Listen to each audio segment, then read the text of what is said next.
It was a beautiful morning on the island of Sodor. Thomas the Tank Engine's blue paint sparkled in the sunshine as he puffed happily along his branch line with Annie and Clarabelle. He was feeling very pleased with himself.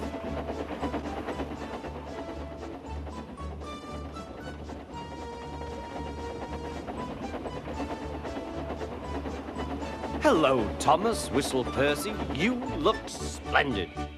"Yes, indeed," boasted Thomas. "Blue is the only proper color for an engine."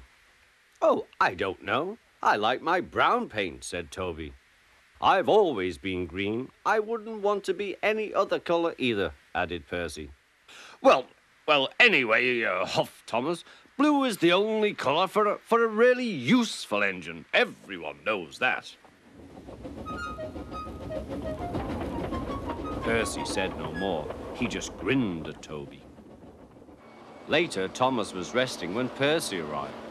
A large hopper was loading his freight cars full of coal. Thomas was still being cheeky. "Careful," he warned. "Watch out with those silly cars." Go on, muttered the cars. "And by the way," went on Thomas, "those buffers don't look very safe to me." The last load poured down. "Help! Help!" cried Thomas. "Get me out!" Percy was worried, but he couldn't help laughing. Thomas's smart blue paint was covered in coal dust from smoke box to bunker. "Ha ha!" chuckled Percy. "You don't look really useful now, Thomas. You look really disgraceful." "I'm not disgraceful," choked Thomas. "You did that on purpose. Get me out."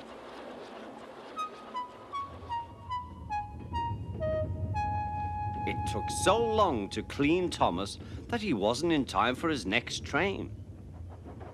Toby had to take Annie and Clarabelle. "Poor Thomas," whispered Annie to Clarabelle. They were most upset.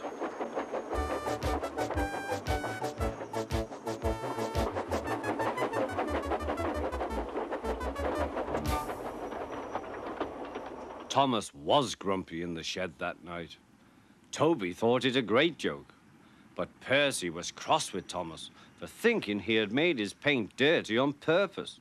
Fancy a really useful blue engine like Thomas becoming a disgrace to Sir Topham Hatt's railway. Next day, Thomas was feeling more cheerful as he watched Percy bring his cars from the junction. The cars were heavy and Percy was tired.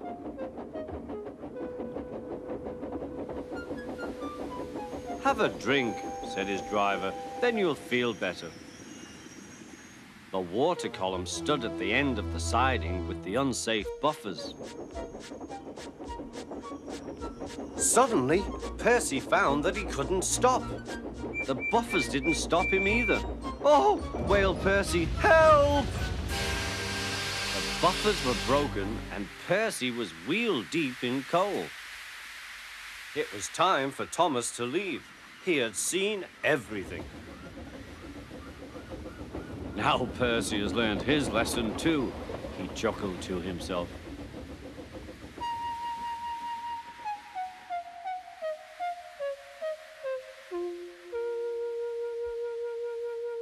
That night, the two engines made up their quarrel. "I didn't cause your accident on purpose, Thomas," whispered Percy. "You do know that, don't you?" "Of course," replied Thomas, "and I'm sorry I teased you. Your green paint looks splendid again, too. In future, we'll both be more careful of coal."